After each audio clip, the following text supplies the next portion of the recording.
Bonjour, merci de nous rejoindre pour votre 12-13 en Lorraine. En fin de journal, place au dernier épisode de votre série consacrée aux friches militaires dans notre région. Si leur reconversion est parfois un succès, d'autres projets font grincer des dents, vous l'entendrez. Et ce midi, place au dernier épisode de votre série consacrée cette semaine aux friches militaires dans notre région.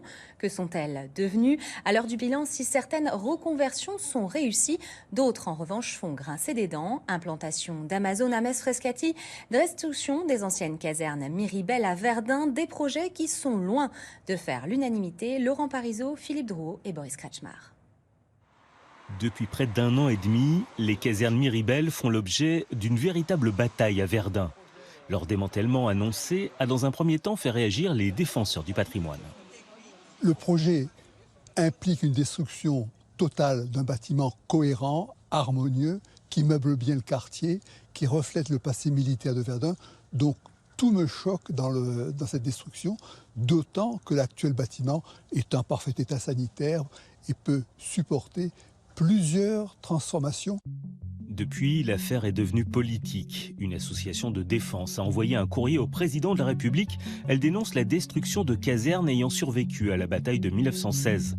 Mais les recours entamés ont échoué. Les bâtiments en pierre de taille devraient bientôt disparaître. Et à un moment donné, il faut faire preuve de pragmatisme. Qu'est-ce qu'on fait? On est acharné, on maintient sa position, et puis il n'y a rien. Ou alors à un moment donné, on évolue aussi, même si forcément il y a une déception, parce que c'est aussi l'histoire de Verdun. Sur la base de Metz-Frescati, ce sont d'autres oppositions qui s'expriment. Le centre Amazon qui vient de s'implanter va générer la création de 1000 emplois, mais les riverains redoutent le démarrage de l'activité l'été prochain avec un va-et-vient quotidien de 500 camions. C'est vrai que partir d'un village relativement calme, et avoir une zone urbaine hyper importante, ça va être très compliqué, si vous voulez, pour les habitants d'Osny. Osny et effectivement les autres municipalités avoisinantes. Autre sujet de crispation, à Commercy, le campus créé dans les anciennes casernes Oudinot par le groupe Cockerill servirait, selon Amnesty International, à la formation de militaires saoudiens. Avec ses salles de séminaire, de restauration et de loisirs, le site est conçu pour vivre en totale autarcie. La solution de reconversion de la friche suscite des sentiments mitigés.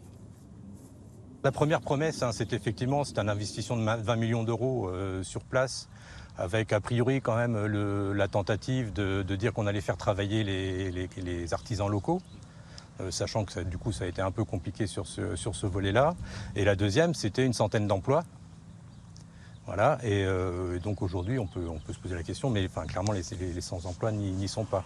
Le contrat de développement économique pour compenser le départ du 8e régiment d'artillerie a cependant permis de générer une dynamique incarnée par l'usine Safran. Spécialisée dans les pièces composites pour l'aviation, elle est implantée depuis 2014 à côté des anciennes casernes. Avec le recul, c'est une vraie satisfaction d'avoir pu reconvertir cette friche, d'avoir pu créer de l'emploi, parce que c'était une des conditions sine qua non, puisque nous avons eu l'arrivée de Safran Albany, pionnier dans le domaine de l'aéronautique. Il y avait 450 emplois à la clé, je crois qu'ils en ont créé davantage. J'ai presque envie de dire qu'il vaut mieux avoir 500 salariés de Safran plutôt que 800 artilleurs. Parce que sur les 800 artilleurs, il y en a à mon avis 200 ou 300 qui vivent dans le coin, mais les autres sont de passage. 13 ans après la publication du livre blanc de la Défense et à ses annonces de fermeture de casernes et de bases aériennes, l'heure est au bilan sur les reconversions des friches laissées par l'armée. Selon l'établissement public foncier du Grand Est, la région a globalement su transformer en opportunité ces terrains. Le départ des militaires a pu être compensé dans de nombreuses villes ou est en passe de l'être dans les années à venir.